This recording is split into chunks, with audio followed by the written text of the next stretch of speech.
শুভ সকাল পঞ্চম শ্রেণীর শিক্ষার্থীবৃন্দ। আশা করি সবাই অনেক ভালো আছো। আমিও আলহামদুলিল্লাহ অনেক ভালো আছি। আজকের ক্লাসে আমরা নবম অধ্যায় অর্থাৎ শতকরা থেকে আসল এবং মুনাফা সংক্রান্ত কথার অঙ্ক করব। সেক্ষেত্রে প্রথমে আমাদেরকে বুঝতে হবে আসল এবং মুনাফা বলতে কি বোঝায়। আমরা কিন্তু এর আগের ক্লাসে ক্রয় মূল্য, বিক্রয় মূল্য, লাভ, ক্ষতি এই বিষয়গুলো খুব ভালো করে বুঝেছি এবং এই বিষয়ে ধারণা নিয়ে আমরা কথার অঙ্ক করেছি। তাহলে চলো আমরা আসল এবং মুনাফা বলতে কি বোঝায় সেটি বুঝে নিই। আমাদের বইতে কি লিখেছে চলো দেখি। বিনিয়োগকৃত টাকাকে বলা হয় আসল। বিনিয়োগকৃত টাকা, তোমরা কি শব্দটি আগে শুনেছ বাবা? হয়তো কেউ কেউ শুনেছ, আবার কেউ কেউ শুনোনি। তাহলে আমি কয়েকটি উদাহরণ দিয়ে তোমাদেরকে বুঝাই। বিনিয়োগকৃত টাকাকেই আসল বলা হচ্ছে। বিনিয়োগকৃত মানে কি? মনে করো একজন লোক ব্যবসা শুরু করবে, তো সে কিছু টাকা দিয়েই তো ব্যবসাটা শুরু করবে। মনে করো তার কাছে 50,000 টাকা আছে, সেই টাকা দিয়ে সে কিছু জিনিস কিনেই সে দোকান দিল এবং সে সেটা দিয়ে তার ব্যবসা চালাচ্ছিল। প্রথমে যে টাকাটা দিয়ে সে তার ব্যবসা শুরু করলো, এটাই হচ্ছে বিনিয়োগকৃত টাকা অথবা মূলধন অথবা আসল।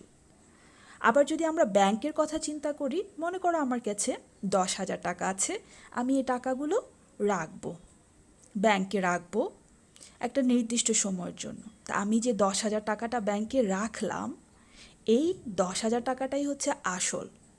বোঝা গেছে বাবা? অর্থাৎ আমার যে মূল টাকাটা সেটাই হচ্ছে আসল।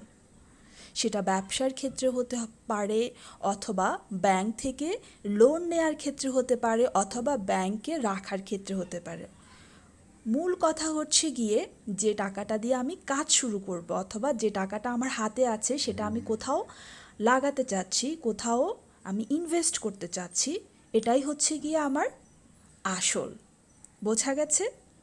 এখন এই টাকাটা দিয়ে ধরো আমি ব্যবসা শুরু করলাম, ব্যবসা শুরু করার পরে আমার কিছু লাভ হবে না, ওই লাভটা হচ্ছে গিয়ে মুনাফা। অথবা আমি ধরো ব্যাংকে টাকাগুলো রাখলাম, রাখার পরে যখন 3 বছর অথবা 5 বছর পরে টাকাগুলো তুলতে যাব, আমাকে কিন্তু ওরা এক্সট্রা কিছু টাকা দিবে, কারণ আমার টাকাটা তারা ব্যবহার করেছে, তার কারণে তাদের কিছু লাভ হয়েছে। আমাকে যে লাভটা দিবে ওরা, মূল টাকা ছাড়া যে লাভটা দিবে সেটাই হচ্ছে মুনাফা। আশা করছি আসল এবং মুনাফা দ্বারা কি বোঝাচ্ছে তোমরা মোটামুটি বুঝে গেছো। আমরা যদি একটি অঙ্ক করি তাহলে আমরা আরও ক্লিয়ার হয়ে যাব। চলো আমরা পাঠ্য বইয়ের 97 পৃষ্ঠা খুলি। 97 পৃষ্ঠার 3 নম্বর প্রশ্নটি হচ্ছে, শ্যামল চাকমা একটি ব্যাংক থেকে 4,500 টাকা ঋণ নিলেন। ঋণ নেওয়া মানে কি? ঋণ নেওয়া মানে হচ্ছে ধার নেওয়া, অর্থাৎ শ্যামল চাকমা যে ব্যাংক থেকে 4,500 টাকা নিয়েছে, এটা আবার তাকে ফেরত দিয়ে দিতে হবে। তার দরকার শেষ হলে, তার কাজ শেষ হলে সে এ টাকাটা আবার কি করবে? ব্যাংককে ফেরত দিয়ে দিবে। সেজন্য এ টাকাটা যে সে ব্যাংক থেকে নিয়েছে সেটা হচ্ছে ঋণ। বোঝা গেছে বাবা? ওকে। বার্ষিক 8% মুনাফা আসলের উপর ধার্য করা হলো। এখন আমাকে বলো তো বার্ষিক মানে কি? ভেরি গুড, বার্ষিক মানে হচ্ছে 1 বছর। বার্ষিক মানে হচ্ছে 1 বছর। বার্ষিক 8% মুনাফা। 8% মুনাফা মানে হচ্ছে, আগে আমাকে বলো মুনাফা মানে কি? লাভ। মুনাফা মানে লাভ, এটা আমরা পড়েছি। আর 8% মুনাফা মানে হচ্ছে শ্যামল চাকমা যদি ব্যাংক থেকে 100 টাকা নেয়, 1 বছর পর শ্যামল চাকমা যখন টাকা ফেরত দিতে আসবে, তাকে 100 টাকার সাথে আরও 8 টাকা এক্সট্রা দিতে হবে। তাহলে সে ব্যাংকে কত টাকা দিবে? 108 টাকা। Very good. শ্যামল চাকমা 100 টাকা নিলে 1 বছর পর সে ফেরত দেওয়ার সময় তাকে দিতে হবে 108 টাকা। এখন শ্যামল চাকমা কত টাকা নিয়েছে বাবা? হ্যাঁ, শ্যামল চাকমা নিয়েছে 4,500 টাকা। এটাই হচ্ছে আসল। এখানে যে বলেছে আসলের উপর ধার্য করা হলো, এটাই হচ্ছে আসল। আমরা পড়েছি না যে মূল যে টাকাটা ব্যাংক থেকে ঋণ নেওয়া হোক অথবা ব্যাংকে রাখা হোক অথবা ব্যবসায় ব্যবহার করা হোক বিনিয়োগ করা হোক সেটাই হচ্ছে আসল অথবা মূল। তাহলে এই যে 4,500 টাকা শ্যামল চাকমা নিয়েছে, ফেরত দেওয়ার সময় শ্যামল চাকমাকে কত টাকা ফেরত দিতে হবে সেটাই আমরা বের করব। আর আমাদের কাঠামোবদ্ধ প্রশ্নের নিয়ম অনুযায়ী এরকম একটি উদ্দীপক থাকবে, সেটার উপর ভিত্তি করে আমাদেরকে 2টি অথবা 3টি প্রশ্ন দেয়া থাকবে, আমরা সেগুলো সমাধান করব। আসো আমরা 1 নম্বর প্রশ্নটি পড়ি। এখানে বলেছে 10 বছর পর মোট কত টাকা পরিশোধ করতে হবে। এখন আমরা জানি যে বার্ষিক 8% মুনাফা একটা ক্লু দিয়ে দিয়েছে, এটা দিয়ে কিন্তু আমরা শুরু করে ফেলতে পারি। আমরা ঐকিক নিয়ম জানি এবং আমরা লাইনও সাজাতে জানি। আর আমরা এটাও জানি বার্ষিক 8% মুনাফা বলতে কি বোঝাচ্ছে বলে ফেলো তো বাবা। ইয়েস, 100 টাকার 1 বছরের মুনাফা 8 টাকা, অর্থাৎ সে যদি 100 টাকা ব্যাংক থেকে নেয়, 1 বছর পর তাকে 100 টাকার জন্য 8 টাকা মুনাফা দিতে হবে, লাভ দিতে হবে। কত টাকা? 8 টাকা তাকে লাভ দিতে হবে, মুনাফা দিতে হবে। আর ঐকিক নিয়ম অনুযায়ী আমরা পরের লাইনে কি লিখব? সুতরাং 1 টাকার 1 বছরের মুনাফা হচ্ছে আরও কম হবে। কম হলে আমরা কি করি? ভাগ করি। এবং উপরে নিচে লেখার সময় যার জায়গা এখানে সে উপরে থাকবে, এখান থেকে যে আসবে সে নিচে থাকবে। এখন শ্যামল চাকমা ব্যাংক থেকে কত টাকা নিয়েছে? 4,500 টাকা। তাহলে আমরা লিখব সুতরাং 4,500 টাকার 1 বছরের মুনাফা আরও কি হবে বাবা? বেশি হবে। ভেরি গুড, কারণ 1 থেকে 4,500 বড়, বেশি হলে গুণ হয়। গুণ হলে আমরা কোথায় গুণ করব? উপরে নাকি নিচে? উপরে গুণ করব। এই জিনিসটি লিখে ফেলবো 100 ভাগের 8 আর উপরে গুণ 4,500 টাকা লিখে ফেলবো। ওকে, এখন আমরা তো এখানে 1 বছরের মুনাফাটা ফরম্যাটে এসেছি, কিন্তু আমাদেরকে প্রশ্ন বলেছে 10 বছরেরটা বের করতে। তাই আমরা পরের লাইনে 4র্থ লাইনে এসে লিখব সুতরাং 4,500 টাকার 10 বছরের মুনাফা। তাহলে 1 বছর থেকে 10 বছর আরও বেশি হলে গুণ হবে। গুণ হলে কোথায় গুণ করব? উপরে গুণ করব। এই জিনিসটি একই রকমভাবে লিখে ফেলবো আর উপরে শুধু গুণ 10 লিখব। এখন হচ্ছে আমাদের কাটাকাটির পালা। তাহলে আমরা কাটাকাটি করব। আমরা দেখতে পাচ্ছি 100কেও 100 দিয়ে ভাগ যায়, আবার 4,500কেও 100 দিয়ে ভাগ যায়।